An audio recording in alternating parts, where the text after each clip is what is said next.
known Baskin Robbins operators. I had known operators. We'd kind of gotten into these concepts, and there's not a ton of money to be made in these, right? So I was just like, oh, I love the brand, but how much money can you really make selling ice cream? That's Andrea Huerta. She grew up the daughter of McDonald's franchisees and later scaled a handful of El Pollo Loco stores. But now she's all in as a franchisee of Handel's Ice Cream. And in our conversation, she shares everything about her journey and why she believes this is the best ice cream concept in America. We were profitable by month 2, and we opened in January. But the economics have to make sense, right? This is a business. Like, this is not the Red Cross. This is not UNICEF. Like, we are here to make money. They make the ice cream in-house. And I was like, that's why it's so good. Every award, National Geographic has rated us best ice cream on the planet. We projected ourselves out at about $1 million. No one quote me on this, but I think we're going to finish at 1.5 this year. This episode is presented by CloudKitchens. More on them later. I know your first job in the QSR world was at McDonald's, and that was owned by your parents. So do you kind of want to just give us some background on what your first role was, and what McDonald's taught you before you became an owner of any kind? So yeah, I started off in my parents' McDonald's. I kind of grew up, they bought their first store when I was like 5 or something, or they built their first store when I was around 5. And so, they spent, anyone who works in QSR and in franchising knows that it's a family endeavor. Your family just always kind of is involved. So I grew up in and around the store. So I was a pretty common presence. But when I turned about 15, they decided I was old enough to start working the drive-thru. So I kind of, before that, it was just kind of like unofficially cleaning tables and things like that, stocking, putting cups away. But I, one of my first positions was into the drive-thru. They threw me directly into the drive-thru scenario as an order taker. I had, I call it my customer service voice. It still comes out very much to this day. And so they kind of said, okay, great, put her in the drive-thru. That'll be great. And it was, mornings, very early in the morning, on weekends and during the summers. So, I usually worked the breakfast shift, which was, really exciting for like a 15-year-old to have to get up that early. But it was, a really fun time. It was exciting to be in the stores. I felt like, a little bit more like a grown-up, I guess, if that makes sense. It felt nice to have a role. It felt nice. I mean, in the beginning, I felt nice to have a role. Eventually, that kind of wore thin because the managers very quickly realized that I could not say no to picking up shifts because my parents were the operators. So there was a lot of things they could make me do that other people might have said no to. So, I often did not get my breaks as assigned. I often was, just these things that if you're not a regular employee, they kind of were like, it's the boss's kid. Don't worry about it. Well, Oh, go ahead. How many McDonald's did your parents own? Was it? I know there's one by it was like the Los Angeles airport was how they came into owning the first. So one? Their first store was the LAX store, so right off La Cienega and Century Boulevard. And at the time, the 105 freeway did not exist. So that was really the only way to get to LAX. So it was a major hub, but it had a really small parking lot. So at the time, they were told it wasn't really going to even do that well. But they didn't want to move out of state. And, anyone who works at McDonald's knows when McDonald's tells you to go somewhere, you go, or you go to the bottom of the list. That's kind of how the assignments work. So they were just very happy to get anything in Southern California. So they took the store, and the store ended up doing much, much better than they originally anticipated. Eventually, they sold that store. First, the commute was pretty significant because they lived all the way in San Gabriel Valley in LA, which was probably, again, LA traffic, probably a 2-hour commute for everybody. Yeah, it was a rough commute. So I think by the time I entered junior high, they had sold that store and had bought 2 others closer in the San Gabriel Valley. So it was much, much closer to home, a little bit more sustainable at that point. Okay, so 2-unit operators. And, just from being inside the 4 walls working there, how do you think, from a brand standpoint, McDonald's has been able to, they seem to do very well when they add almost new segments, right? They do a meaningful amount of coffee business.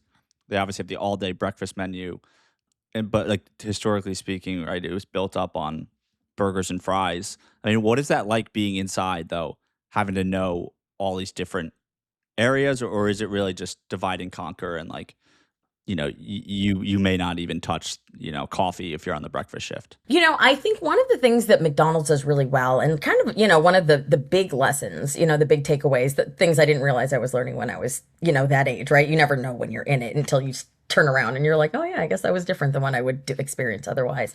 Is McDonald's is really one of the things that no one will argue about with McDonald's is that like their processes are locked in. Their training modules are really locked in. So even when you do fries at McDonald's, like you don't just, it's not like, oh, 3 shakes. Like there's like, you have to do the Golden Arches shake. So there's very, like everything is down to a science with them. And so I'd say, the overreaching theme is that McDonald's processes are really just world class, best in class in terms of that. I've not really seen any other brand that we've been associated with it or that I've even, known anyone with that really touches that in terms of processes. They're really, really strong that way. When they start adding some of these other things, as an operator, it always gets operationally complex, especially when you start adding day segments that they want to specialize in, especially when you have extra equipment that needs to go into the store. So that's always kind of, I think from an operation standpoint, of course, it's complex, but also from an operating standpoint, I can't tell you how many pieces of equipment were rolled in for, $10,000 pieces of equipment rolled in, and then eventually they decide to abandon the product, and then you've got to roll it back out, and you're stuck with a falafel machine or whatever it was. They never but whatever it was that happened to be the thing they were doing, they say, oh nope, never mind, we're not going to do that anymore, and you've got to pull it back out, and you've bought this equipment, you've invested all this time, which I'm sure as the years have gone by, they've probably become more cognizant of that. But definitely in the 80s and 90s, that was very much a common thing that happened. And so, when we've gone to other brands, you sometimes hear amongst the operators, some squawking about having to add new equipment and things like that. And, my parents would always kind of, chuckle a little bit and they'd be like, oh, they have no idea. Instead of opening your newest location next year, what if you could open it next quarter? Turns out you can, which is why franchise operators are turning to today's sponsor, CloudKitchens. CloudKitchens provides move-in ready restaurant real estate in high-demand delivery markets, enabling operators to launch new delivery-first locations in as little as 8 weeks for just the cost of the equipment.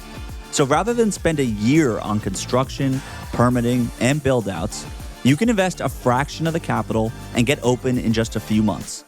And the results are telling.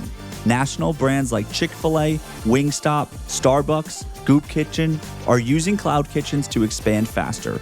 If you're thinking about where your next restaurant should be, request a tour via cloudkitchens.com.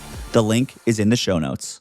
Well, did your parents operate through like the like the McSpaghetti or the McPizza era? Was that? No, I don't think that mixed spaghetti and pizza never came to us. Okay. The significant one that I, really kind of became their point of exit was when we went through the 89-cent cheeseburger thing. So, and that was significant. That was kind of the moment where they really had to sit down and examine like how, whether or not it was feasible to continue in the brand if this was kind of what the expectations were going to be. So I think it was that heavy discounting area and like, from a volume standpoint, of course, it brought in a ton of customers, transactions were good, but that is a significant, no, it wasn't even 89 cents. It was 49 cents. I'm sorry. It was a 49-cent cheeseburger situation that was going on.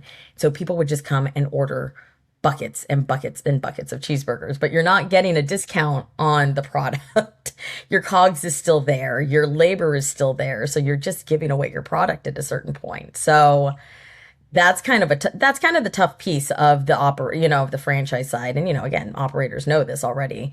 Whenever anyone in marketing has this great idea, we're all looking and saying, where's that money coming? It's me. The money's coming from me. Okay, got it. So it's that's always the challenging part about those brands. But I said, what else did they do? They had the fajita rolls for a long time when we were there. I'm trying to think of like some of the other really funny ones they had. I think maybe this is the 90s, right? I think the Arch Deluxe was in the Arch Deluxe was out. Yeah, it's a burger, but I just know it's like kind of infamous for flopping. Yeah, it was, and I do think there was equipment. If I remember correctly, again, it's been, I won't say how many years, but a number of years. But it's been yeah, I know Arch Deluxe flopped pretty significantly. I know the again for us the big advent was really that 49-cent hamburger deal that went out. And that was really where I think you saw a lot of operators kind of have to take a step back because that was the first time I think the success of the operators really kind of came into question. Yeah, I mean I mean obviously today it's like it kind of breaks my brain to even think how that could even be possible, a 49-cent cheeseburger.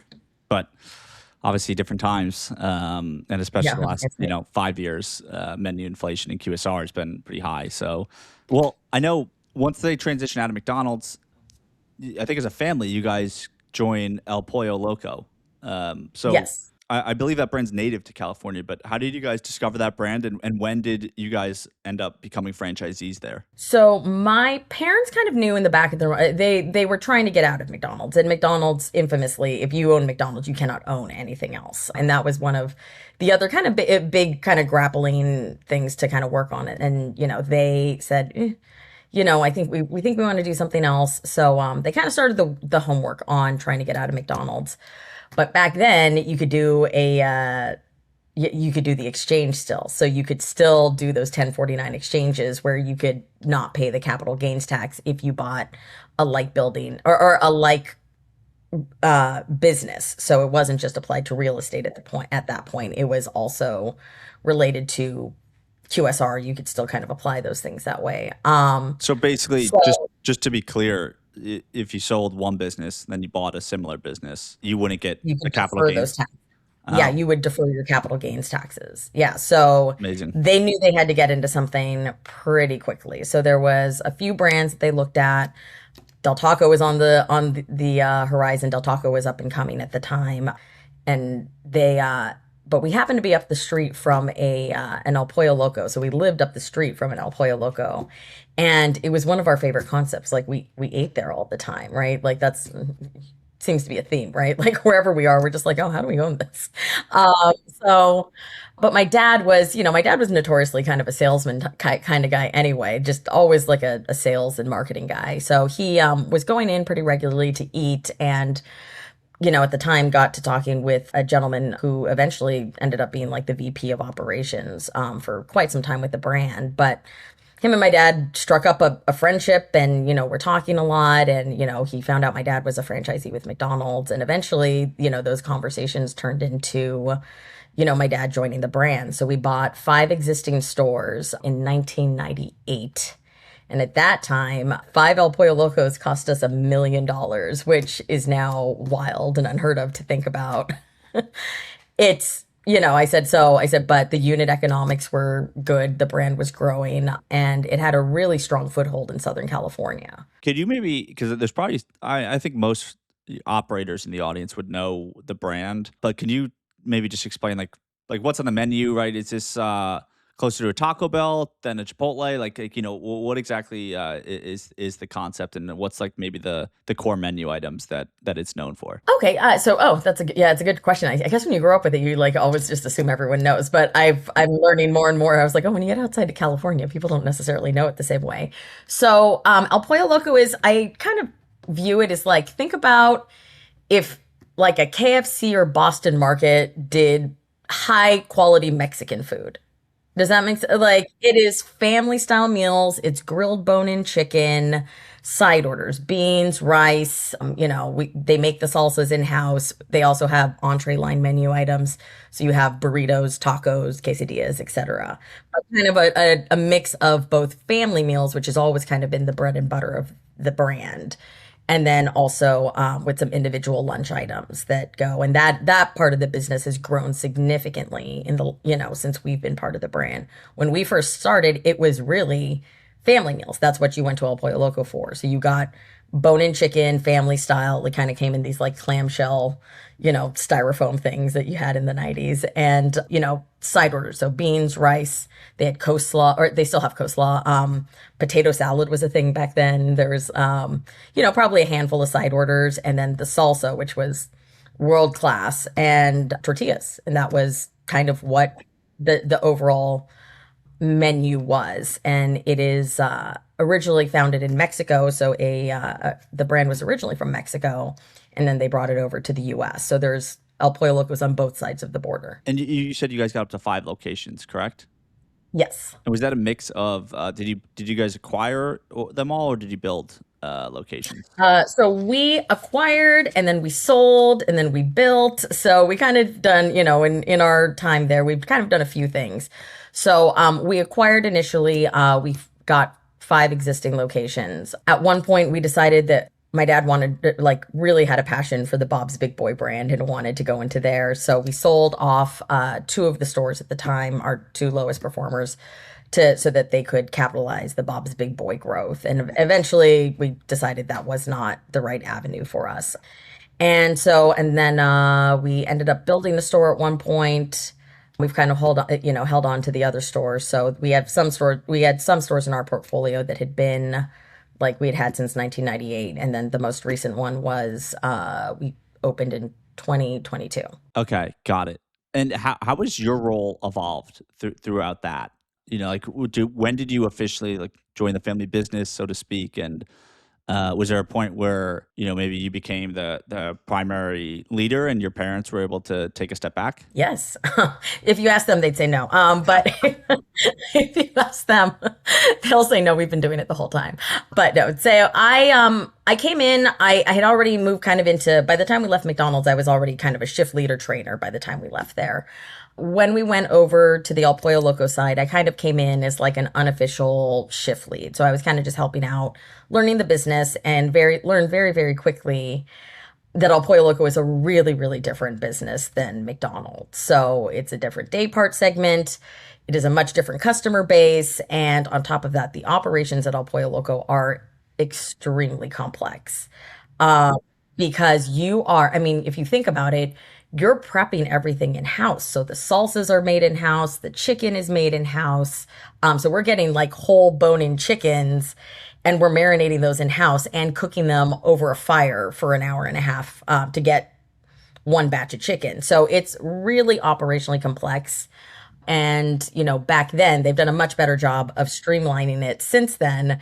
But, 20 years ago, God, longer than that, 27 years ago now, it was kind of the Wild West, right? It was just kind of there was a standard for how the product should turn out, but there was a lot of variability even between store to store, even in the same, operator. There was a lot of variability based on your grills, based on your cook, based on, who was doing your salsa that day. So because there was so much being made in house, there was a lot of variability, and there was a lot of places where the operations could go wrong. So you really had to kind of focus in on those things. So the first part of my career was the first part of like my career with El Pollo Loco was really kind of traveling as a manager, going store to store to store, really kind of, and at the time, I do think my parents were setting me up for it. But at the time, I just thought I was just going where I was needed, and really learning the store, learning the business. Each store kind of has its own personality, it has its strengths, it has its customer base. And so the first, I'd say from 1998, I was going to college at the time. So I kind of would, I went to Arizona. So I'd go to Arizona and then come back for summers and work in the stores while I was back and during breaks and things like that. So the first part of that, the first 5 or 6 years was really just me learning the business, learning the team, kind of understanding like, what did well, what didn't do well. I hilariously like swore that I would never work in fast food. And here we are. So I was, at the time there was a lot, especially when you're a kid, you watch the dinners being interrupted and the vacations that, get cut short, and, the meetings that happen when you're supposed to, something's supposed to be going on. And, I think there's a part of you that gets a little annoyed by the whole situation, right? Everything's fine until the cash registers go down. And right, there's things that you just can't plan for, and there's fires that need to be put out. And as a kid, you don't necessarily understand that that's the job. But, when you're a young person, you're just like, oh God, I'm not doing that. I'm going to go work at a desk and I'll go home at 5 o'clock and no one will bother me ever again. And hilariously, like, that's just not kind of, my path eventually ended up back here. Can we talk about the ops of El Pollo Loco relative to Absolutely. McDonald's? Yes. You mentioned, I mean, with all that being made in house, and even basically fully preparing the chickens, right? It's just night and day difference from a lot of QSRs out there today. But I mean, what is like aside from just staying, I guess, on top of like your labor force to make sure the processes are being followed. But like, how do you navigate that? Is it simply you're just coming in like this, the team has to come in earlier because there's so much prep work before you even open, or like what are the main levers that you can pull to make sure that you're upholding the standard that made you want to even invest in the brand in the first place? So I think the thing that, I will tell you one of the things that I still love about El Pollo Loco and the things that I still love about the brand is, this quality to crafts, this attention to quality and craftsmanship. Like I think that's one of those things that I've always stood by is that, this is food that you can always feel very proud to be serving your kids and your family, right? You see the chickens, you see the tomatoes, you see the avocado. It does take a lot of prep work. It takes approximately, I'd say, 10 labor hours every day just to open the store. So you need about 4 or 5 people to do the frying of the chips, to marinate the chicken and get them on the grills. You need someone making the rice and the beans. You need someone else making salsas and then packing them into those stupid little cups that you get. And so all of that is just labor hours, labor hours. And it's also, especially for our chicken cooks, these guys have been doing this, the good ones have been doing it, 10, 15, 20, 30, 40, 50 years. So you have cooks within the brand who've been there for 30 years. And so you cannot buy that kind of expertise. So good cooks really take quite a bit of time to develop. And I think that's one of the operational sides that are true of definitely true of El Pollo Loco that are less important in some of these other brands. Some of these brands you can go, open a store and you've got a good team, 2 months out the gate. El Pollo Loco takes a long time. It really does. You have to really learn the craft.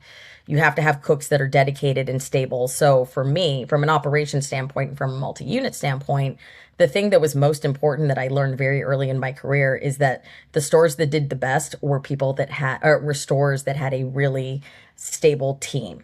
So your bench is really important there. Your leadership is really important there. Kind of, making sure that you are making decisions that will keep the longevity of your teams is really do or die at that point. So not just from an operational standpoint, but also from a profitability standpoint. So it is so expensive to train new people in the brand because it requires such expertise. So that is one of the lessons I had to learn very early into my career. So in 2004, I ended up assuming kind of leadership as kind of like an area leader, basically. And what we ended up, one of the things I learned quickly was like the teams that did the best were the ones where it's stable management, stable core team. Of course, you're going to have some flexibility, but the less turnover we could get in a store, the better off we were going to be. So that was really one of the fundamental pieces of, doing well in the El Pollo Loco brand. And I attribute it to any of our success now is that my team stayed with me for a long time and I figured out how to do that. Would you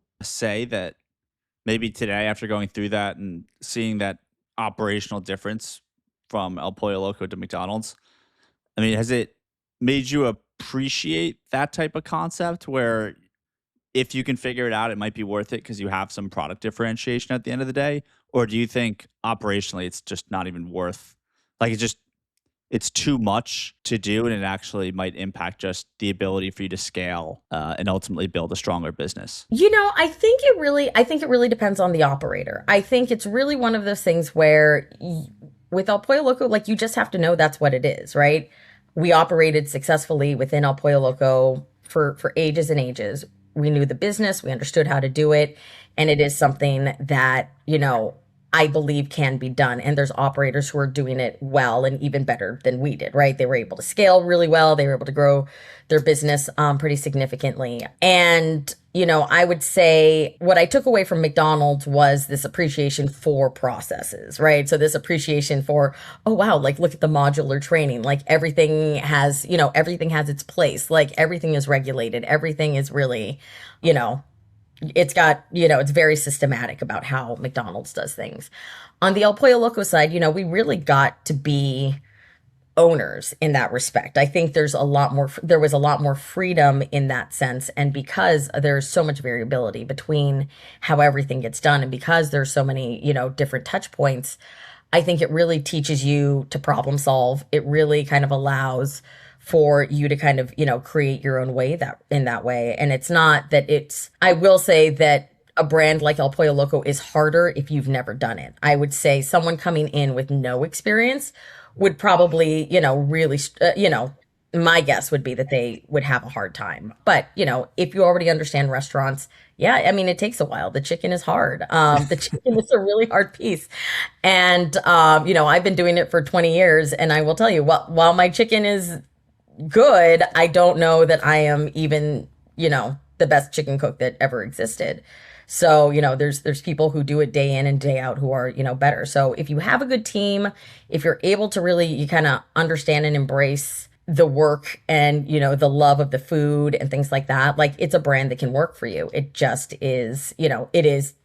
I would be lying if I said it's not labor intensive. It is very labor intensive. And I don't think El Pollo Loco kind of gets the credit for that piece of it. What are sorry, are you guys still involved with the brand, or did you say that you, as of So 2022, you I've guys sold fully off exited? most. I have one store remaining. So Oh, we are okay. still, yeah. So my mom mostly manages that one store. So it's still in Southern California.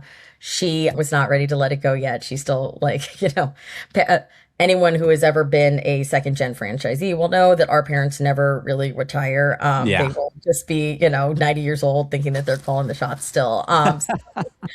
My dad, until the day he passed, like, truly was like, yeah, like, nope, I'm still working. I'm still working. We're just like, buddy, like, so it's just, one of those things where I don't think there are operators within the El Pollo Loco brand, where they came in the 80s. These guys are, 70, 80 years old. And if you ask them, they are still in charge. And, if you ask their kids, at least very much like still involved in, the decision making process. So it's very hard for some of these guys to let go, and because some very difficult for some of these guys to kind of bow out in the same way.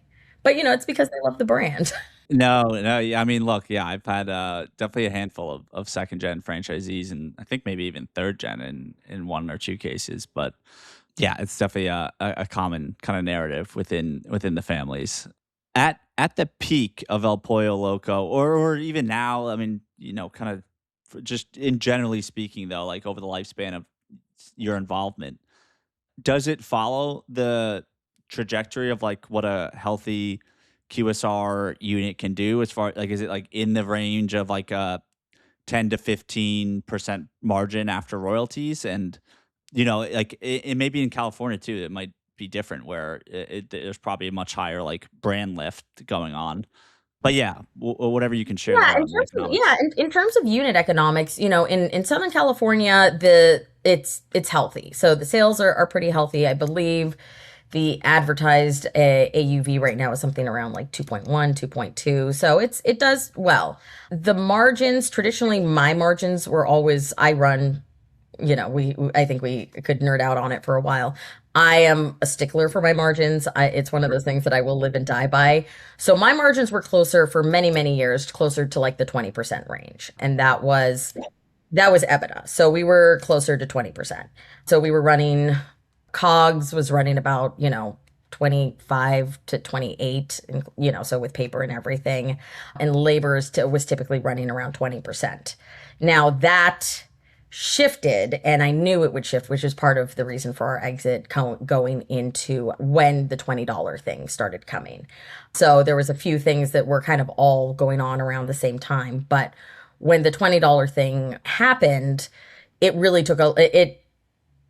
took a lot of operators having to taking a really good hard look at their financials. And anyone who was smart said, okay, the reality is we're going to take a few hits, no matter how well we try to streamline our operations, no matter how well we try to do X, Y, and Z.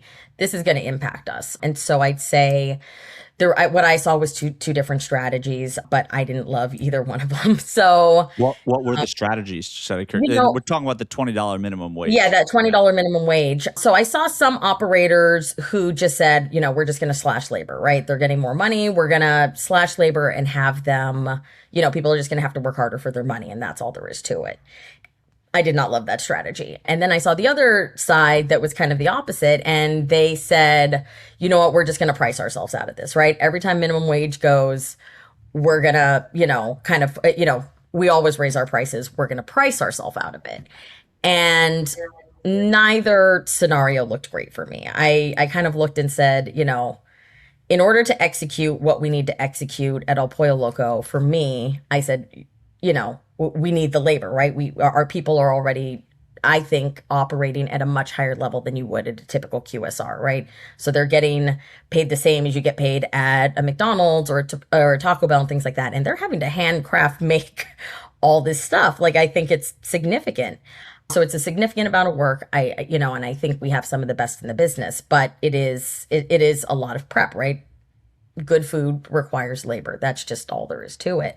And on the other side of things, I also am a realist and I believe, and I knew, no one was going to pay, $50 for an 8-piece chicken meal. Like that's just not realistic. So, and I think that's kind of, you kind of end up between a rock and a hard place. So the only real path forward that I saw was that, you were going to take a hit on your EBITDA. You were just going to. That was just the reality of the situation. So we knew that was, part of the reason where I said, the reality is that not only did I kind of view that we would inevitably be losing some money on our EBITDA if we wanted to continue to operate at a level that I found was to be appropriate, right? I'm not willing to kind of, run it with one person. Like I'm not willing to kind of do that kind of stuff. I believe strongly in running a good store. If you're going to do it well. But also we knew, I said, I don't know how we're going to price ourselves out of this. So we kept the one store, we put kiosks in, and the kiosks were very helpful. Okay. So we kind of had a different relationship with kiosks than some of the other stores. Some of the legacy stores that were in the more Hispanic markets and the older markets, they struggled more with kiosks. We were in kind of a newer area. It's kind of a growing area, so it's younger families, primarily English speakers. So it's kind of a different market, and because it was kind of a newer store, it was a pretty easy transition for most of our guests to kind of do that. So we really invested the time and energy to really train our guests in that respect. But for us, kiosks were the answer. So we did you fully replace like the the cashier? two front cashiers were replaced. So they were moved effectively to expediter positions. So what we took away was the need for two cashiers up front and then just pulled one extra person into that expediting line. And it ended up saving us, about 40 to 50 hours a week, just, conservatively there, because you still have to have someone to make the orders, right? You have to, or put them Yeah. together. But you no longer needed a full-time cashier up there. We also saw like a pretty substantial lift in our ticket average because kiosks, first they're visual, so you can like see the picture. So it's easy to say, oh yeah, like I do want the chips and guac. Like, oh, I do want. And also, like a kiosk will do the upsell every time without fail, not, if they're trying to rush through, not if there's a busy line and they're just trying to get people across. So that the kiosk has got more consistency in terms of the offer. But on top of that, it's very visual. Did corporate have a vendor in mind, or did you guys kind of have to figure this out on your own? And No, then corporate had, so it was something that like they kind of offered out into the world, like, hey, who wants to try this? And I always kind of, like being the one to jump on because I like to know. I like to know. And I did feel that I had seen a number of brands outside of El Pollo Loco do well with the kiosks. So there's a ramen place in LA that's called Tatsu Ramen. And for ages, they had only been a kiosk ordering station. You could not order from a person there. So it was credit cards and kiosks there. And the ramen was phenomenal. It's just they got rid of that piece of the business. So I knew that it could work in the right scenario. And if you trained your customers to kind of understand how that is. So it has gone well for that store. That store has done well. I know not everyone had that experience. Not every operator had their customers adapt to it the way that we did. no, it's interesting. Like that's the impact it can have. Did you see any big change in order times? Like did the order time Got uh better. and speed of service? Okay, so it got better. Got better. Yeah, it got better Hmm. because you're only focused on the expediting. And Yeah, also, I will tell you, our order accuracy was better because people were putting it into the system and you were not there was no. relying on, you know, someone misunderstanding what you wanted or not hearing that you said no sour cream or, any of that. So, if you do it well, my biggest concern was that we would lose the hospitality. And that Personal was touch. Yeah. right. And that's what you see happen, right? Is that like you get someone gets there, and it really was something I had to work really tough, like really with the team. I had to work so hard with them to understand, hey, like just because someone is not taking the order from you doesn't mean we don't do the greet. It doesn't mean that we don't interact with them. It doesn't mean that we just stare at the customer while they, put the order there. So, the cook is usually the first person in that store that sees them because they're standing there and they kind of see the door. So the cook usually, had then been trained. Okay, when you see someone come in, like, your first thing you do is greet them, even, see if they need help. If they need help, grab somebody so that someone can help them. So, we kind of had to really be mindful and make our team really, really aware because there was no longer a dedicated person who was in charge of the customer service, right? It now became a team effort. Well, and I guess I take it then the prep of the food.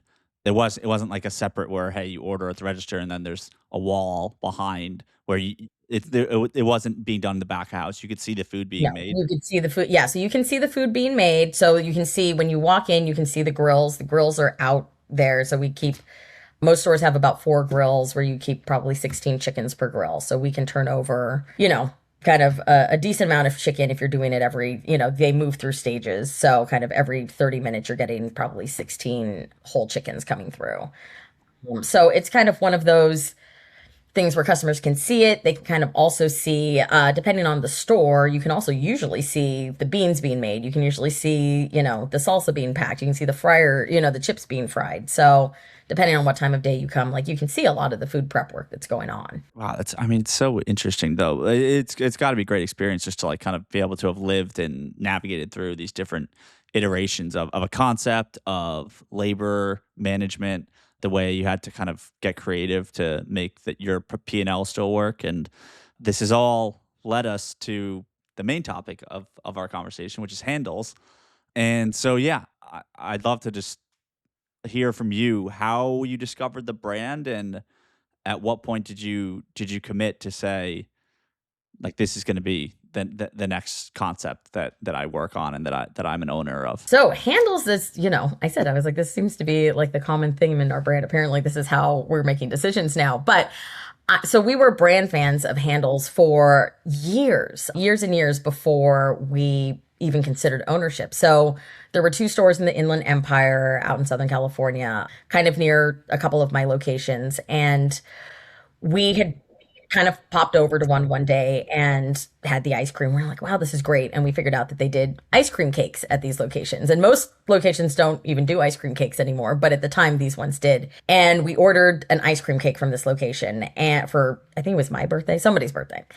And it was the best thing we had ever had. And so they then became the go-to place for the ice cream cakes. And, on a sunny day, we would just go and visit. And there was 2 stores in the area. And for the longest time, we presumed that they were just a mom and pa operated brand, right? Like this kind of local family that, made good ice cream. And at the time, I don't even think I realized that they were making the ice cream. We just knew the ice cream was good. I didn't know where it was from, right? And you just assume. And so we were really just big fans of the brand. Anytime we had a chance to go get some ice cream, we would go. So it was kind of, it wasn't like our family wasn't revolving around handles by any means, but definitely was like in our hemisphere, right? Like just kind of in our ethos where, handles was just a business that we visited a lot and that we loved. And it wasn't until, 2020, I was living in Pasadena and the Pasadena store opened. And again, because I loved handles, I said, oh my God, handles is coming. And I got so excited. And I said, wow, like good for this family. Like, look at them. They're really growing. And, I always cheer for the little guy. I always like to see, I always love a small guy turn well story. So I said, wow, look at them. I wonder if they have any other stores. And I went onto the website and I said, oh my God, this is a franchise. And my husband had never been. And I said, we have to go. As soon as they open, we have to go. And we had been going to Salt and Straw during the pandemic. Oh yeah.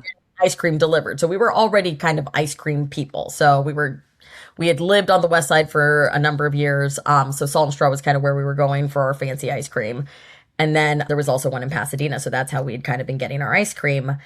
And then Handel's opened. And I believe the joke is wherever we're eating ice cream, I think their sales, whoever we just left, just lost 5 to 10% of their business just because we eat so much ice cream.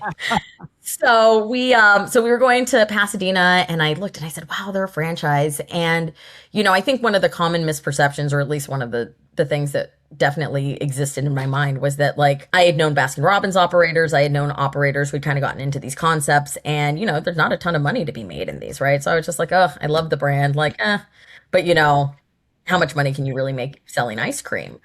And it wasn't until one day I was in the line at Pasadena, and the line at Pasadena, I think it's like one of the top. I also think that it helps that it's like one of the top, revenue makers in the system. And so, but I'm standing there and I'm watching the line and I'm counting the heads and saying, okay, I never experienced these kinds of lines at El Pollo Loco. Like, even on our busiest day, this is not what it was looking like. And I said, okay, well, let's say it's $6 a pop, right? And I said, okay, let's say everyone here is spending $6. And I said, wow, okay, and I said, okay, this is serious. And I had reached out at the time, and they didn't have anything in Southern California. And I was like, okay, well, that sucks, but so is life. And you kind of just move on, right? You kind of just move on with your life and don't really think about it too much. And I said, okay, well, continued to be very loyal supporter of the Pasadena stores for many, many years. And then eventually, when we kind of had determined that we were going, we'd kind of come to the point at El Pollo Loco where I said, okay, we need to decide what we're doing. And my mom was getting close to wanting to settle down a little bit. She didn't want to be building out a state store. She kind of was at a point where she just was like, I'm happy with what I have.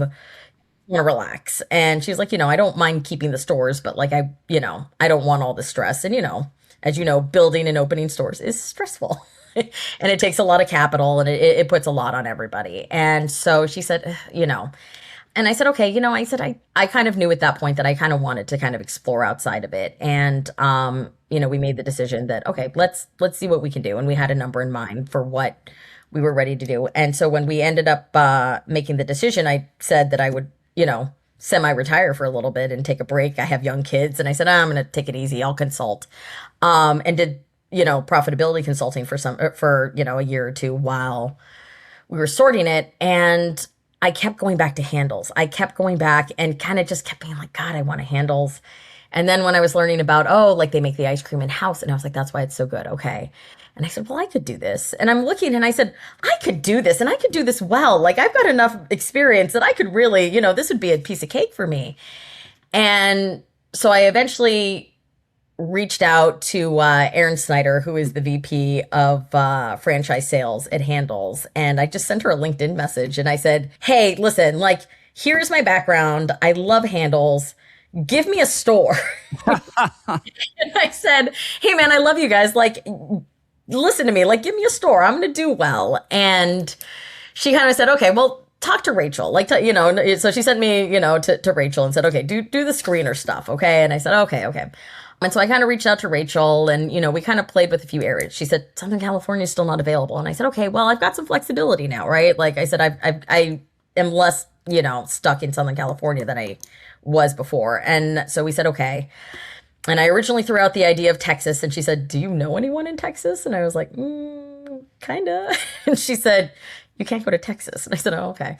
And so then the Pacific Northwest came up, and I've always loved the Pacific Northwest. It's beautiful up here. And I, have always kind of liked the idea of being up here. And I said, okay, and my best friend from high school had moved up like a number of years ago because her daughter had gone to school, and then they just stayed. So I kind of said, she goes, okay, well, and I said, well, what about Portland? And she said, well, that's open. We could talk about Portland. She goes, but again, do you know anyone in Portland? I was like, I do know people in Portland, actually. And she said, okay. And she goes, well, like, let's think about it. Let's think about what that would look like. And so I called my best friend, Heather, and, was venting to her about how much I love this brand and I wanted to buy this brand, but I didn't know if they were going to let me have Portland because I didn't have any solid roots there. And Heather said, wait, we've been to Handles, like, we love Handles. And I was like, when do you go to Handles? She was like, Southern California. She was like, they were in San Diego and they had gone. And I said, oh, wow. And so I was talking to her and she said, and she goes, yeah, the Pacific Northwest sells a ton of ice cream actually. And I said, really? It's cold. And she said, no. And so we went back and forth. And I said, okay. So, I had and so I kind of said, okay, you know what? I'm gonna really try and pursue this. And a day or two went by and she called me and said, hey, are you still thinking about the handles thing? And I said, yeah, yeah, why? And she said, do you want a partner? And I said, do you have any money?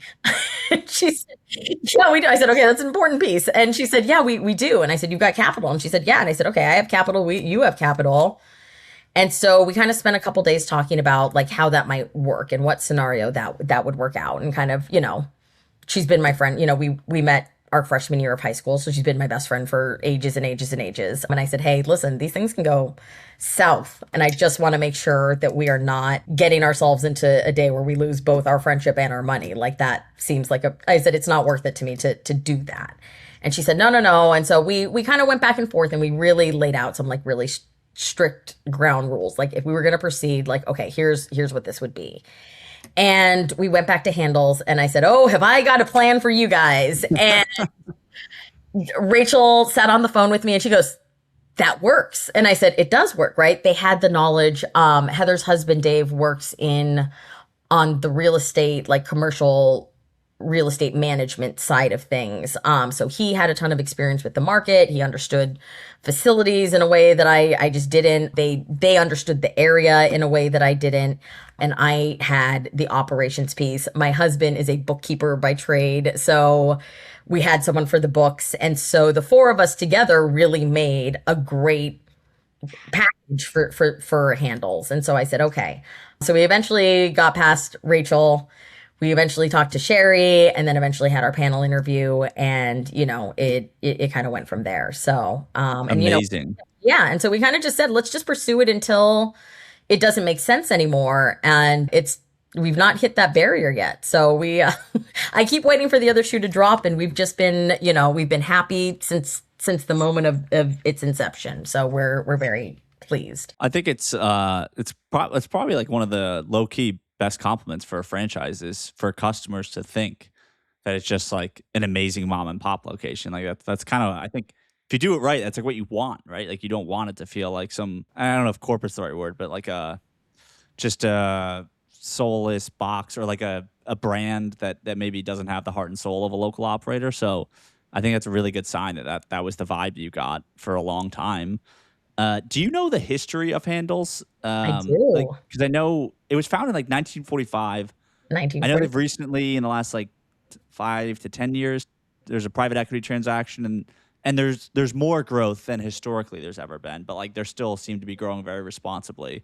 But yeah, anything you can just, because there's some audience members who I think are going to be at this point they're probably doubting, like, okay, like an ice cream concept, like you, right? Like an ice cream concept that's really doing like solid numbers, and then Very solid. they may not even heard of it either. So Yes. yeah, So I can tell you some history. So Alice Handel is our foundress, and she started, her store is in 1945. Alice, like so many of us, was a stickler for her business. So she felt very passionately about the ice cream, and she kind of had these really strong beliefs surrounding it. So we scoop, anyone who's ever been to our stores can tell you, like the smallest size you can get there is 2.5 scoops of ice cream. Like that is the base level. So our scoops are generous, and we kind of really believe in that tenet, right? Generosity was one of our core values. It's something that is very prominent within the brand. And so and the craftsmanship. So Alice was serious about the ice cream and kind of insisted on anyone who was involved being really serious about it. So Lenny tells the story best. Lenny was our president and CEO for many years and now chairman of the board. But Lenny talks about that Alice had sold the business a number of times and bought it back because she was unhappy with how the stores were being operated. So she had sold the location. She said, okay, it's doing well. Someone approached her. She sold. They kind of weren't doing it well, weren't being successful with it. And she bought it back. And then her husband passed. And so she said, okay, I'm done. I don't want to be working right now. Sold it again, a couple of years later, was like, nope, I don't like it. And bought it back again. And it wasn't really until Lenny came around that she allowed him, he had to work for, I think, like 2 years as like a scooper before she'd even let him touch the ice cream making bit of it. So he really put in his time and really put in the energy there. And, I think he's done a really great job of being a great steward to the brand and honoring Alice. But like, he has kept a lot of the procedures that she started.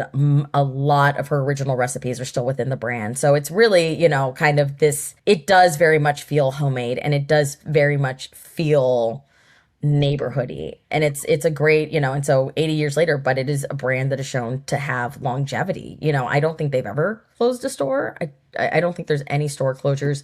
You can't even find them for sale. Like, there's not even operators trying to sell them. I don't even know what the multiplier is because no one has ever sold. And that, I think that speaks a lot to what kind of brand it is. So you own one store today, right? But you have Yes, at we least have for a now. 3 unit deal. Yeah, we have a three Yeah. unit deal. So we are working on spot number 2. So hopefully that will be going up. I'm hoping beginning of next year. We will see what the construction gods say to us. Yeah. But we are, yeah, we're actively looking for the second location, and then we will have. So the plan is 3 and 30 months, and that's for us a reasonable cadence.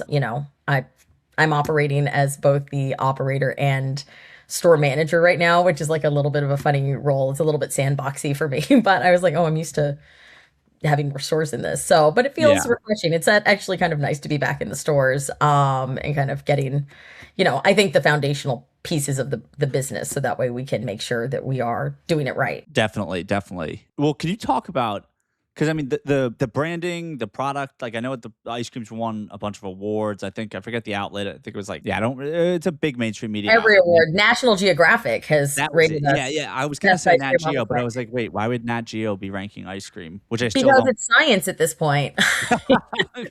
I'll take it. We'll take it. I already tell I often tell my customers, I was like, scientifically proven best ice cream on the planet. Like, we have Yeah, the data. there you go. Um, yeah, But the labor component of that, right? Like when we went through El Pollo Loco, yeah, where more complex than McDonald's. Now we're talking about there's a high bar for quality here at Handel's, there and is. to me, that's a big reason why they've been successful for the last 80 years. But what is that like when you're the operator and you have to make it? I mean, is it like, Yes.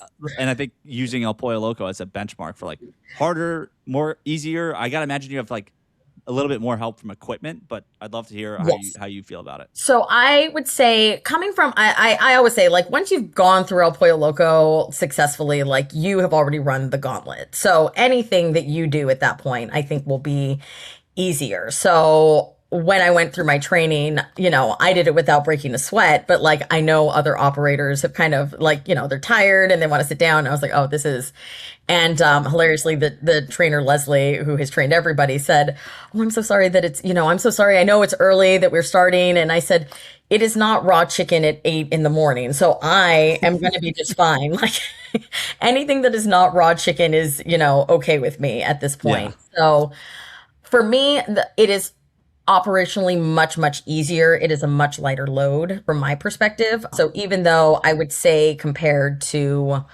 if you're running a Baskin Robbins, of course, right? They have their stuff brought in, and that's not to say anything against Baskin Robbins, but it's a much different business model, right? You do need to have a dedicated ice cream maker every single day. So some days are lighter than others, depending how fast they are, depending on how many batches of ice cream. So on a Friday, that's a full 8-hour shift of making ice cream. Friday, Saturday, Sunday, those are full 8-hour shifts of ice cream making that you have to get done.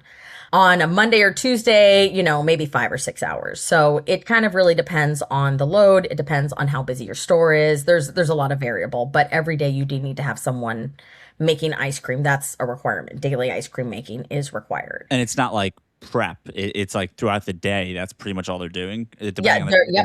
Well, I mean, yeah, and some of it is, very little of it is actual prep. It's mostly just setting up the recipe so that it can go into the machine. So that's kind of really so that you're pulling ice cream. So there's a lot of prep about, like, you've got to weigh out your candies or your cookies. You've got to, like, get your ripples set up so that it's ready to go when the ice cream comes out. Because it turns out that, like, ice cream is pretty non-forgiving in terms of time limits. Like, when the ice cream is ready to come out, it's coming out, like, whether or not you're ready. So you kind of have to just make sure that you're prepping yourself to kind of be ready, and kind of just make sure that you are being efficient in that way and organized. Like, I will tell you, being organized, like, one of the key components of being successful there. But to your point, the machines do a lot of the work, right? What we're doing is, we get the base ice cream. We are then creating the flavors in house. So strawberry ice cream gets blended strawberries and, base effectively.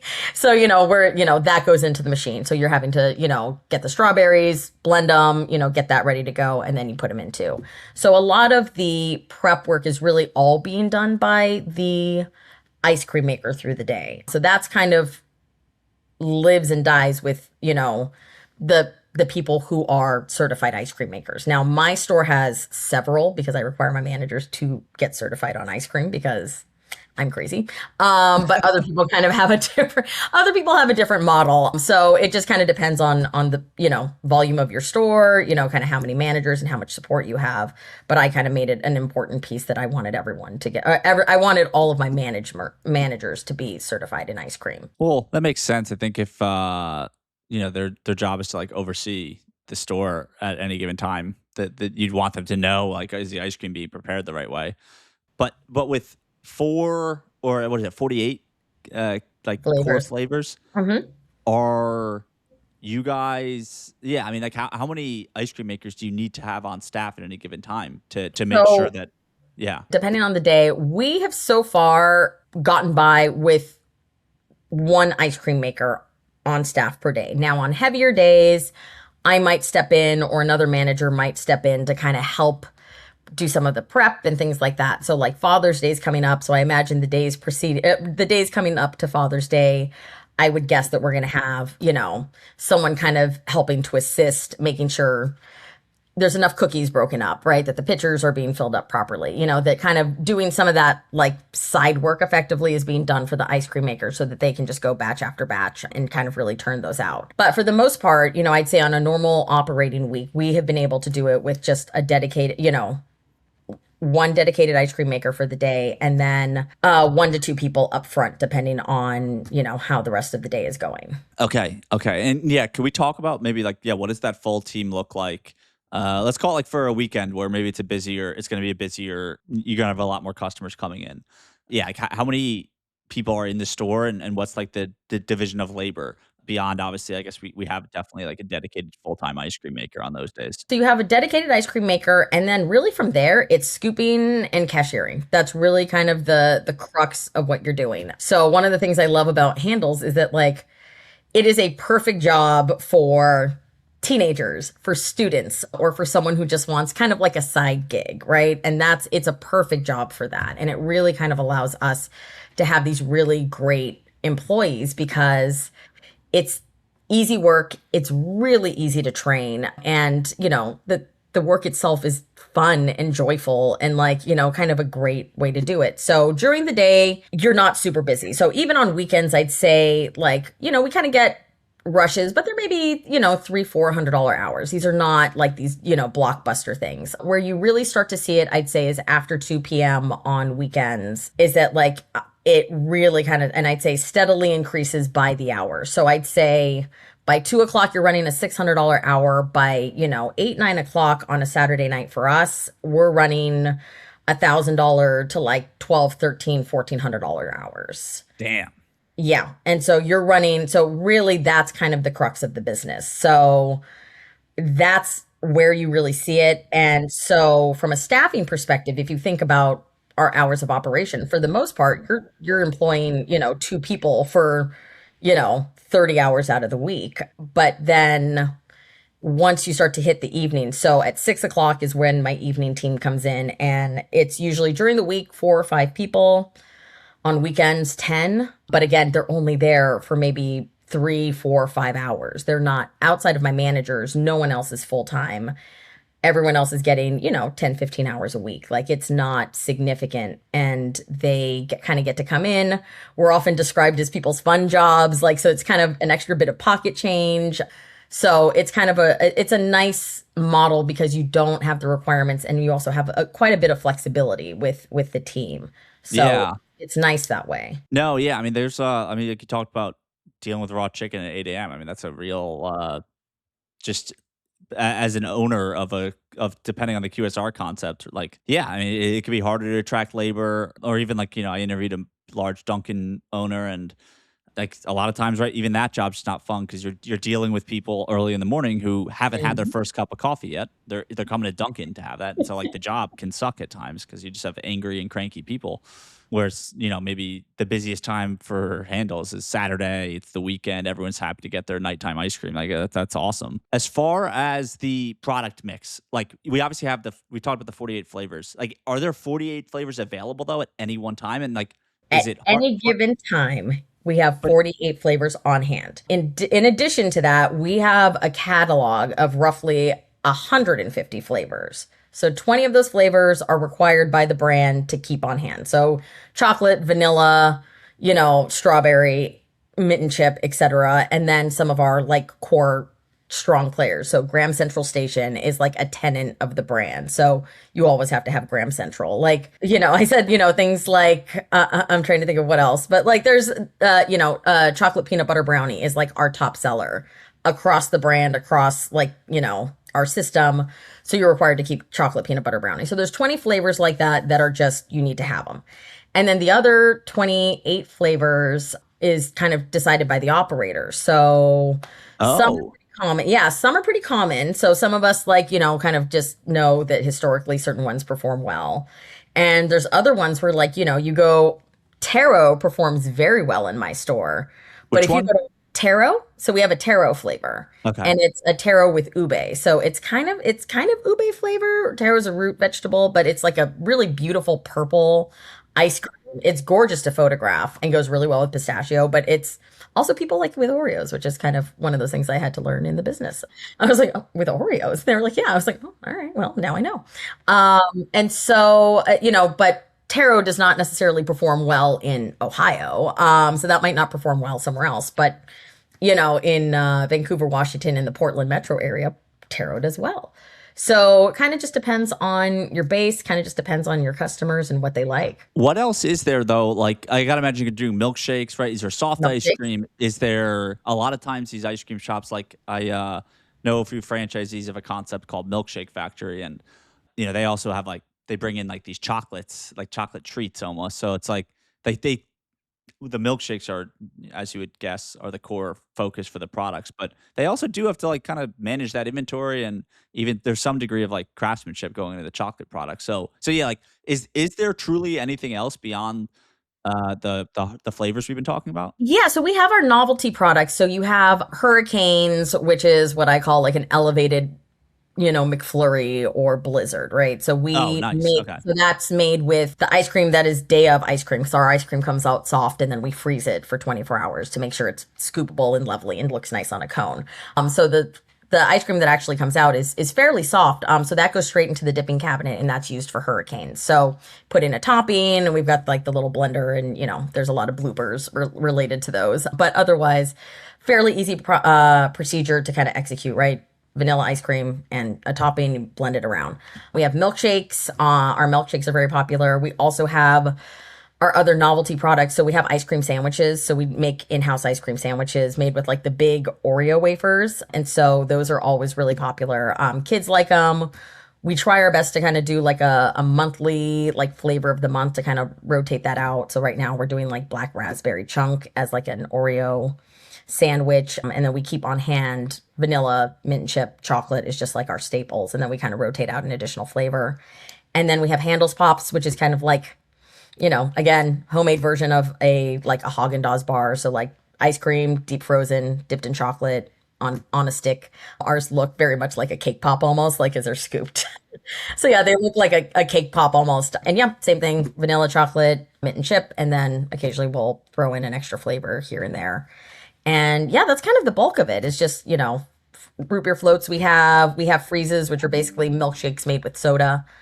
So those are popular with like the sorbet and ice flavors. So we have like sorbets, we have some non-dairy.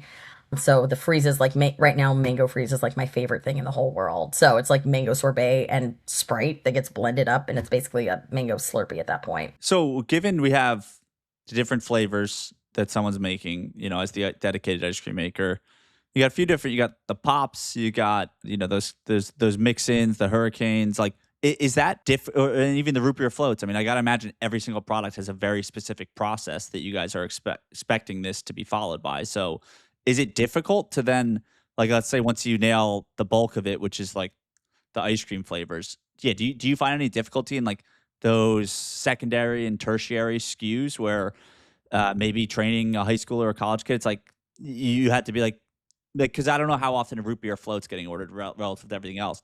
Does that worry you that like those, again, those secondary items maybe like they're not as trained and as dialed in on? I would say the training for it is pretty easy. It's part of our standard training process. So to be trained with my training process takes about 3 days. Okay. First half is the customer service piece. Like that's obviously like the thing I tell my crew is like it would be weird to come into an ice cream shop where everyone looks miserable. Like that is not really the vibe. So, that customer service piece. And it's usually that by the time they get to the hiring part of it, right? They've already demonstrated they've got good personalities. What I think some of our young people, especially when it's a first job, they're not always aware of themselves, I guess is probably like the number one issue you're dealing with that, right? Like they're unlikely to throw a milkshake at anyone. They're just more likely to like, you know, close a window before a customer's ready to finish talking, or they're answering the phone weird or things like that. So like that first piece is food safety because I come from El Pollo Loco and that's just now embedded into my DNA. So food safety and not poisoning anybody is always like part of the TED Talk. The customer service piece is part of the TED Talk. And then it really is 2 days of scooping, learning recipes for milkshakes, for root beer floats, for the sundaes, banana split. So they're required to learn and certify on all those things before they are let out into the wild with me. So it's kind of one of those things. And, one of the nice things about handles, or at least my experience with handles, has been we are just flooded with applications. So I get to be really crazy picky. It's been overwhelming. And again, coming from the QSR world in Southern California, where there's never quite enough labor to go around, on the other side of things, up here it has been we have been really, really fortunate that like we have a wait list of 60 kids right now, of eligible kids who have the right schedule, have the right attitude, and I just don't have a spot for them yet. So it's been really nice. But because of that, we get to hold our standard really high. And so that means they have to learn the recipes. That means they get quizzed on the ingredients of all the recipes. They get quizzed on the milkshakes and the root beers. And so they need to accomplish that in order to work with us. So, and it's fairly easy. This is not a 2-week training process. This is like 3 days that they get to do it. So it's fairly easy to train. I'd say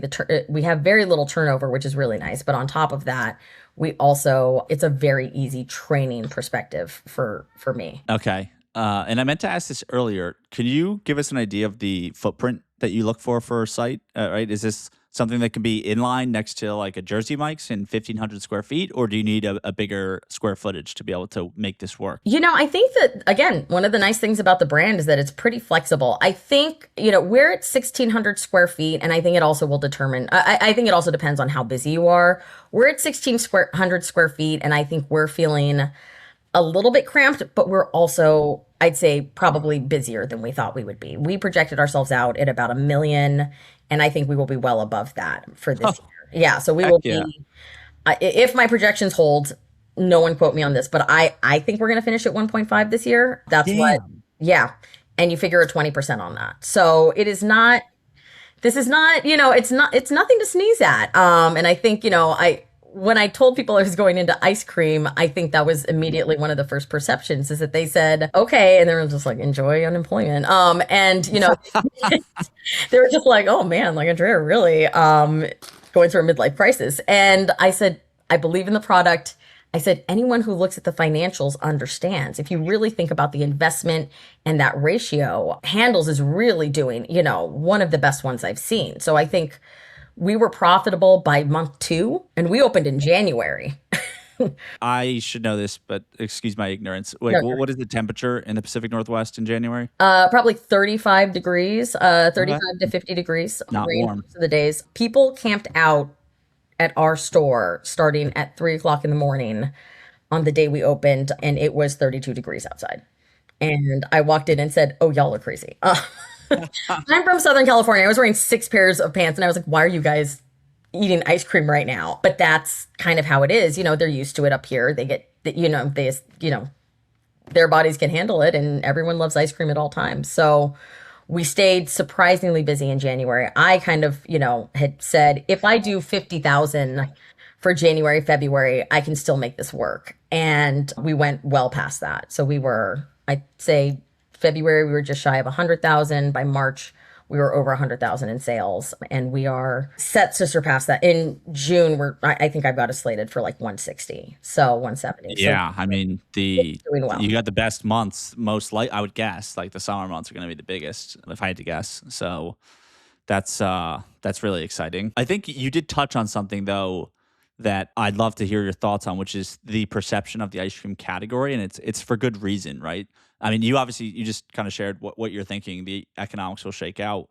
Obviously, as you said, like no guarantees, but I'm not surprised by them because I've seen the FTDs. I've through the work we do at FD Capital, which self plug. If you're a franchise owner, come work with us at FD Capital, where we help franchisees sell their business. We've been privy to some information and we saw the economics super healthy. So, but you look at like a Cold Stone, or you've mentioned Baskin Robbins, the economics are not even remotely in the same ballpark. But like, how did you, was it just the concept and you just saw that there was enough proof of concept with the four wall economics in handles that you're like, it should work for us too if it's working for, whatever it was, 80, 90, 100 plus other locations? Or was there something about the category that you were able to get comfortable with? Because again, like, there just traditionally isn't much money in ice cream. Yeah. And, I think it's both, right? I think, franchising is a funny business because it's a little bit, stock trading and a little bit marriage. And so you kind of have to be in love with the brand, right? Like that's kind of what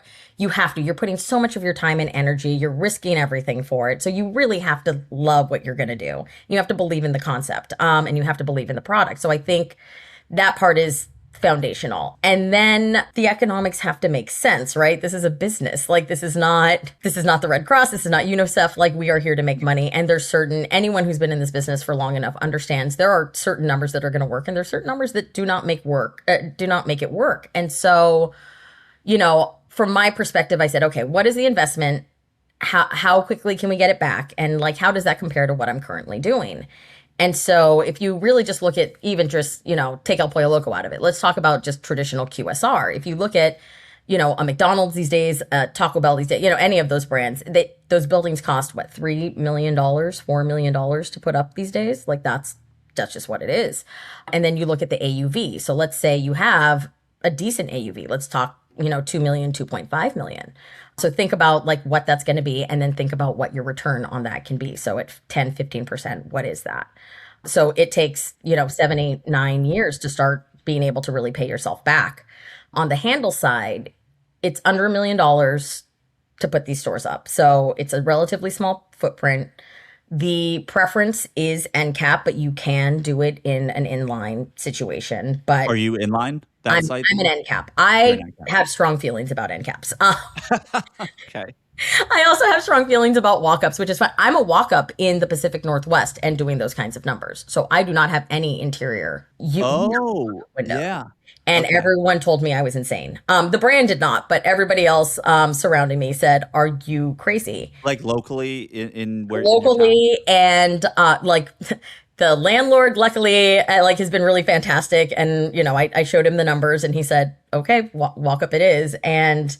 But I really, I did the data, and their traditional stores in Ohio, which has hilariously a very similar climate to the Pacific Northwest. They're actually just colder than us, but those stores are all walk-ups, and they were doing great. And I said, okay. And I really pulled a lot of the data, and some of their best stores were in cold environments and still doing walk-ups.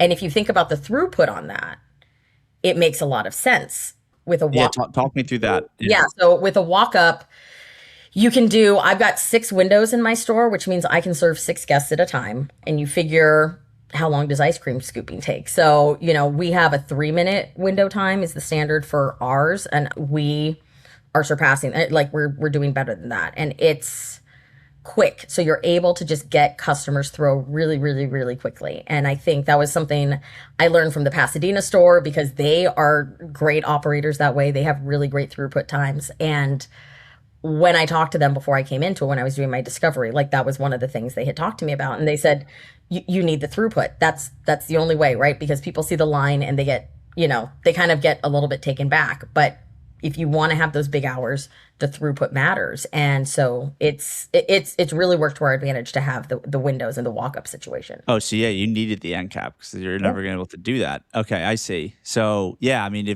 I'm thinking of basically, within a few blocks of where I'm in the New York City area, and within a few blocks outside my window, we have a Van Leeuwen, a Cold Stone, a Rita's, a Ben and Jerry's, and I think I'm missing one. But that's pretty good. We got some of the big brands all within a few, but it's all walk in. And yeah, I mean, I guess if it was a busy rush, I would probably just walk by one because the line's going to be too long. The line's going to be too long. You can only service, think about how many registers they have there. What, 2? Maybe, yeah, two tops. 2. So at any given time, at any given time, I've got 6 order takers that I can utilize. So we don't always have all the windows open on a weeknight. That's not what we're doing, right? But the minimum we ever have open is 4. And so, and because of the ease of execution, we are able to take the order, scoop the order. Someone else can jump on the other window and start taking that one. So there's a lot of teamwork and there's a lot of flexibility within our team. And because it's such a simple process, these kids are pretty agile.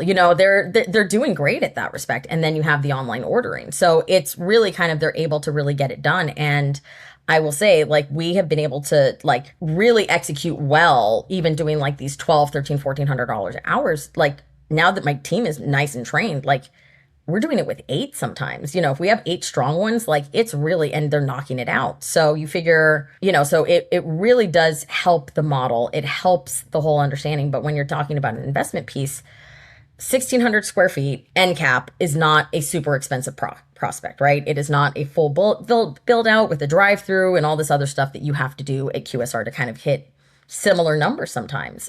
The other thing is that I think, when you think about ice cream, you have the Cold Stones and you have Baskin Robbins and you have some of these other concepts. I think, they do not have the same kind of fans. And they also don't, what I think that makes Handles is they have this really community-oriented marketing plan. That is a requirement of their marketing situation. So, and it's a requirement of the marketing. It's a requirement of their operators. They very much want in-store operators, which is why you see kind of this responsible growth. So yeah, it's kind of an interesting concept because you go, you have these in-store operators, in any community we're in, right? Like we just end up being very much part of that community. So because we're pairing with the schools, we're pairing with PTAs, we're pairing with the local sports groups, you have your regulars and kids are excited to see us. So, it's kind of this, very localized piece. And I think that kind of builds loyalty.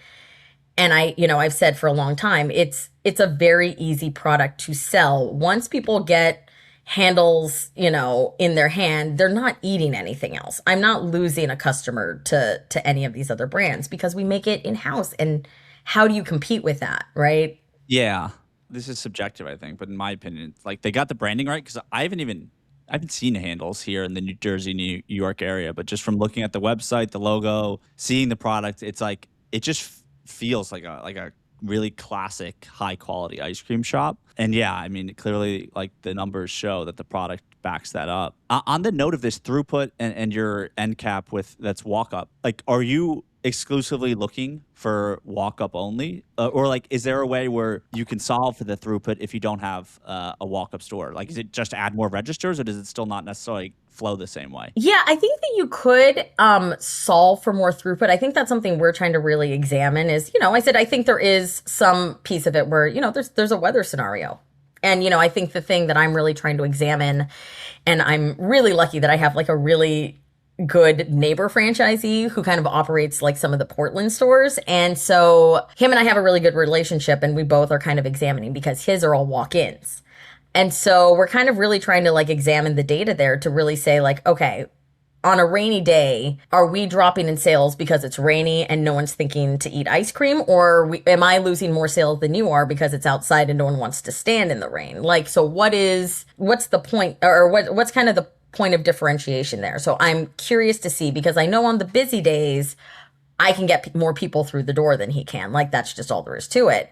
But on the slow days, like, is he gaining some of that in, some of his other areas? So we're really kind of trying to look at that, because I know he is kind of looking at me like a little curious about he's never done a walk up. So he's like kind of looking at me and I'm kind of looking at him, and we're trying to share data that way to kind of really understand it a little bit better, and understand, what is just the nature of ice cream buying, right? Colder days, just, you're just less enticed to eat ice cream some days. Not, it doesn't eliminate it, but it just is less people. But like, what is a true like weather element situation, and what is just, it's colder, so people are just less likely to eat ice cream. So I am not exclusively looking at walk up, but I think that's definitely a preference. We're starting to play with drive-throughs within our system, and I would kill for a drive-through. Obviously, drive-through is my, has been the bulk of my career. I'm very comfortable in a drive-through scenario, and I've seen how drive-throughs can really perform within, walk-up stores versus drive-through stores in the same brand. And so Handles is just kind of on the beginning side of kind of examining that. But, I think that it kind of increases your occasion. Anecdotally, I've kind of told, I've talked about, there was a moment where I was going to check out, as you do, right? Every other Handles that ever existed as you're getting ready to build a store. So, and I wanted to go visit one store, and I had, my kids were very, very young, but my twins were asleep in the back, and I had my older son. And, we went, and the twins had fallen asleep. And my choices were then to try and pull out sleeping toddlers, to try and get ice cream, or to just go home. And what we ended up doing was going home and just ordering the DoorDash on it. But I was like, man, if there was a drive-through, they would have had my business at Yeah. that moment. Instead of, and was it anything they did? No, but we just skipped the visit that day. And I said, I'm sure I am not the only person who has ever had that dilemma, and that happens sometimes. That's so, yeah, it is. It's interesting how the format can really like dictate those ordering habits. And if you're able to share, if not, it's fine. But the Portland operator, like, is he looking at your store and saying, you're doing numbers that I've never done before? Or does he have some, like, I'm talking more on like, not like a daily basis or even like a Saturday night day part, just like, like, are you trending way higher than any of his stores have ever done? And because you said he doesn't have a walk up. Yeah, so it's kind of curious, because I'd say we are trending higher than his Portland stores. His Eugene store does well, and it's in kind of it's a little bit more of an end cap. His other stores, I think, are more inline, and I think, those stores are older, and they were kind of built in a time where they didn't have some of the learnings that we've found in terms of real estate and things like that. So I think there's, I don't think he's like, oh my God, what are you guys doing over there? But I think he is looking at it and saying, okay, and just operationally, anyone who operated through the pandemic will tell you, not having customers inside your store makes things much more operationally simple, right? Because you're not cleaning up bathrooms, like you're not having to mop floor every time, a kid drops it on the, drops ice cream on the floor. So there's a lot of, you don't have to have a dedicated lobby person. So I think there's a lot of advantages operationally to it. And I think in that respect, he's like, yeah, like, let's do it. But I think for a long time, what he has shared with me is that for many years, the brand was saying walk up, and he said, not in the Pacific Northwest. Like, it rains here. And now he's seeing that, like, he's like, oh, like, I saw that you stayed busy during that. So like, so I think it's now on his radar, I think, because, he just kind of assumed that, no indoor was going to kind of really affect the business more. And I think he's realizing it's less impactful than we thought, maybe. Okay, no, that makes total sense. And that's part of the benefit, I guess, of maybe coming in not super, super early to a franchise system, is like you get the benefits of other people maybe pay to learn certain things, and you get to come in and just take the best of what's working at that moment. Profitability. You said that you were a profitability consultant in between El Pollo Loco and Handles. And I know, earlier when we spoke, you mentioned that you've just met different business owners, operators, franchisees, who maybe they don't really have a handle on their finances. And I definitely have come across that in some of the work I've done, where, I've met a lot of owners who they basically just track if they're making money by checking their bank statement at the end of the month. And like, is my balance higher or lower? There's no idea in between, like, like tracking their cost of goods and labor, and they could be missing like many percentages of profit getting eaten up there. So yeah, anyway, I don't know where we start, but I'd love to just hear like how you organize your financials, and ideally if in a way where hopefully like someone listening to this who maybe is like, I'm a mess at this, I need to get better. Like where do you even start? So I will say one of the things that I guess I haven't even talked about, that was really a key learning for not just my parents, like our whole family, and kind of really set my career as it is, was when we were coming into the franchise system. McDonald's has a really strong franchise association, right? They have really strong connections that way. And one of the first things that ever happened for my parents was that the other operators that were surrounding them pulled them aside and really dug in line by line into the P&Ls with them. So my dad was already a business major, right? He had graduated from USC with, as a business major. My mom was an accountant. So they already had a strong numbers understanding, but restaurant numbers and regular accounting are two very different animals. And so they really got the benefit of operators before them who really showed them how to do it well. And that was a benefit that I got as a second gen franchisee, because that was, when I was starting and I was an area leader and I was doing this and that, one of the things that my parents did with me every month, like clockwork, was on the 7th of the month, they grabbed me by the ear and pulled in their P&L, and their P&L decided how happy or unhappy they were with me for the month.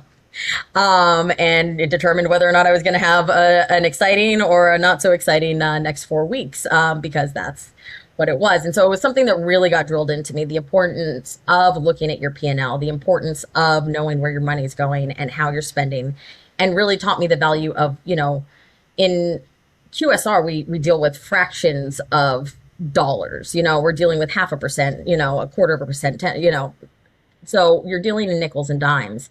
And people don't realize, like, the more volume you do, the bigger impact those percentages go. So I'd say for anyone who's really struggling in that respect, the first thing is to look at the number. If you're gonna, the analogy I give, right? If you're trying to lose weight, you don't wait until your pants aren't buckling, right? Like at that point, where you already know. So the most important step is to get on the scale, right? So you have to just look at it, right? And just really say, okay, where am I? And really say, okay, like what are my goals and what are my benchmarks? And the other piece of that, so knowing where you are, knowing where that money is going, and then really kind of understanding what is the standard for your brand. So who's doing it well, who is, not performing there, because again, you'll hear operators kind of talk vaguely about their numbers, but not a ton of operators want to be super transparent with their numbers. I've never understood it. I'm like, we're all in the same business. Like, let's talk about it. But I think just being able to talk about it and having some operators who, you can say, hey, like, did your cost of goods go up this month? Like mine went up. And then, is this something that's happening across the brand?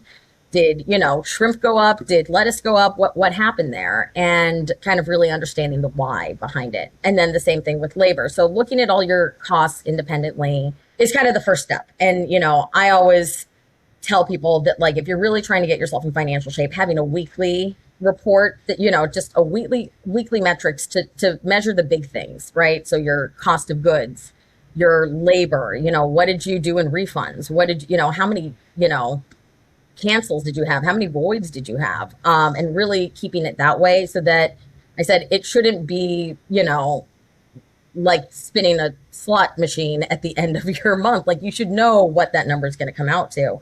And I can tell you, just in the work that I've done, there's a lot of operators who do not know what their financials are going to look like until December comes out. And then all of a sudden they get slapped in the face, right? Or they wait till the P&L comes out and then they're crying. And I was like, did you not know that this was going to happen? And truly, no, they aren't looking at it. So the first thing that people need to do is to just make sure that they are looking at it. And it's painful and it's not fun all the time, right? When your numbers aren't good, it doesn't feel good to see further confirmation.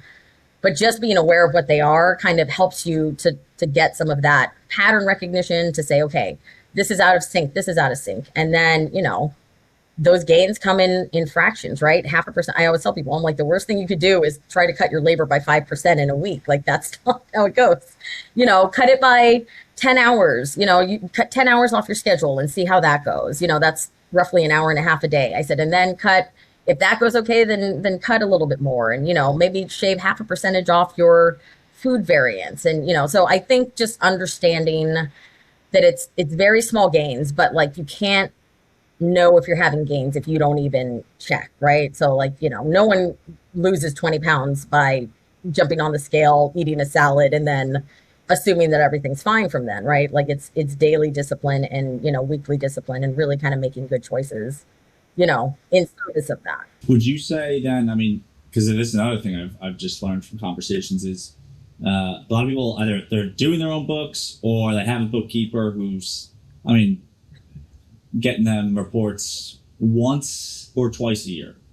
So is part of this, you need a bookkeeper, or, now there's AI and software, you could probably. My feeling is that there's so much, first, an Excel spreadsheet will do you just fine, right? For most weeks, I'm working on an Excel. So our P&L is obviously coming out through, my husband's a bookkeeper by nature. So like, our P&Ls are coming out through QuickBooks or Peachtree or whatever it is that, they're doing. My mom has been a Peachtree person since like the inception of time. So she's never, so she does Peachtree, but like, my husband does QuickBooks. And so, yes, I'm getting their monthly P&Ls, right? And that's what needs to be submitted to the banks. That's what gets submitted to the brand. Those are the official things. But you can pull on any POS system, you can pull your labor reports, and you can pull your sales, and you can pull, if you're doing inventory, you can pull your cost of goods. So I think those are like the really important pieces to understand, like, hey, it's those weekly numbers, labor and cost of goods sold and your sales, those are going to determine the 90% of what your P&L looks like, right? You already know what the rent's going to look like. You already kind of know what utilities will look like. Most of that is pretty stable.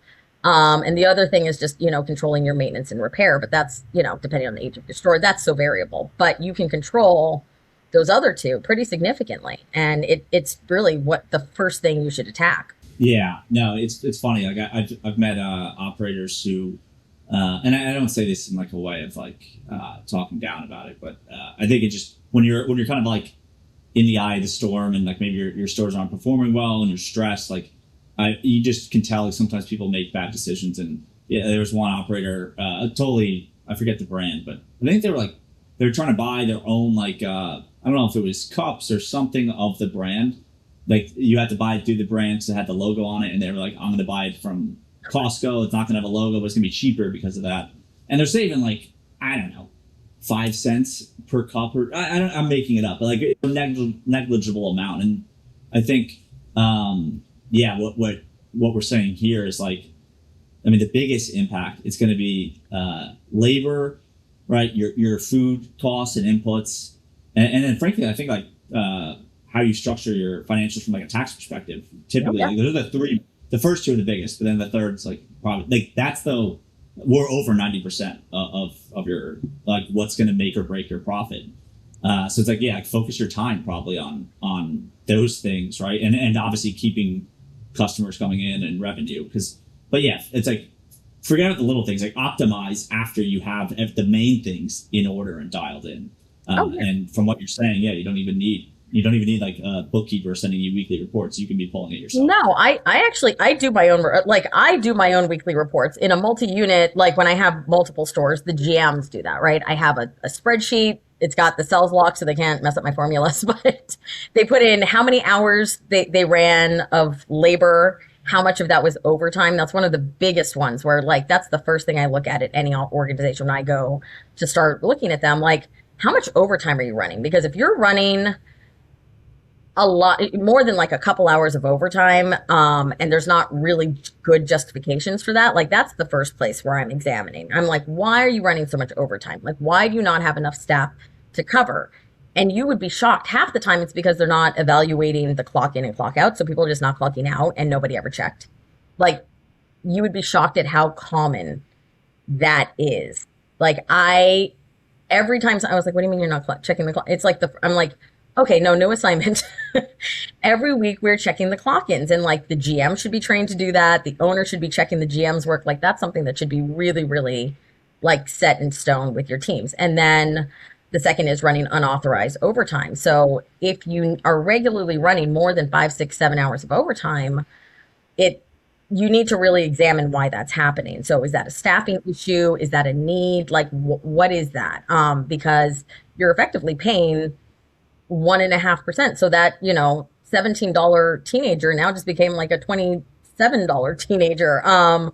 So, you're really paying a premium price for not having your bench, or for not, having your staffing needs met. So that's kind of one of the big ones. And then the other piece is, so many operators they just don't take an inventory. They go on purchases alone, or they do this and that. Like, do your inventory. So like that's the other piece, like knowing how to do inventory and making sure that like what you should be using versus like what's actually going out the door are really important, because that tells you, do you have a portioning issue? Do you have a theft issue? Like that happen, we all know that's a sad business, but how many operators have lost, nearly everything because they trusted the wrong person and didn't bother to check the numbers. And that happens really, really often. And it's, so I'd say those are kind of the really big pieces, but I have an Excel spreadsheet that every week, and it's just, I have a new tab every week, and every week I put in my sales, I put in my labor, I put in my refunds, kind of just those key metrics. It's like maybe 10 that I put in, and it takes me 10 minutes out of my day to take care of. And then I know what I did. Yeah. Yeah. You can start to see like if there's a red flag or something that you need to dive deeper into. Amazing. Well, I know that'll be helpful for a lot of the audience. And yeah, I mean, this has been an awesome conversation. For my closing question, I always ask the same one. Who is a person that's played a big part of your success in life, but maybe doesn't get the credit that they deserve? Oh, that's easy. I think so. My dad always gets the credit, right? My dad was the extrovert, so he always gets the credit, right? Because he was he was a Hispanic guy in the 80s, right? He was very much like a, hey, look at me. Oh, but my mom doesn't get nearly enough credit. I attribute a lot of my discipline and a lot of my work ethic and a lot of, my ability to handle the less pleasant pieces of the business, to my mom. And my mom was tenacious. She was a woman who was in this business in the 80s and 90s, where there aren't a lot of women in this business. And so, from her, I kind of learned, to just be as, to just that I was as valuable as everyone else there. And so I think that was a really important piece of my education, because there are a lot of operators who, they maybe come into a room and don't, you're kind of the small guy. And especially like, when you are young, I started this business really, really, I started in this business really young. I was a multi-unit, manager by 23. So I was often surrounded by, these guys that were 40, 50, 60 years old. And, my view was always like, well, what am I contributing here? And I will tell you that like my mom was one of the ones that was just like, you've been doing this since you were a toddler. Like your voice is as valuable as theirs. And so she really kind of taught me to be secure in what I knew, to kind of understand what the world was. And she was like, they're not always going to like what you have to say. That doesn't mean that it shouldn't be said. And so, I'd say she doesn't get nearly enough credit, but absolutely deserves a lot of it. Both my parents deserve a lot of credit for where I ended up, but I'd say my mom is the one that never gets quite enough. Okay, amazing. Well, I love that answer. And I'm excited to see how things continue on with Handles. I'm sure Unit 2 and 3 will be a great success. So, thanks so much for coming on, and we'll talk soon. Awesome. Thanks so much, Patrick. It was great talking to you.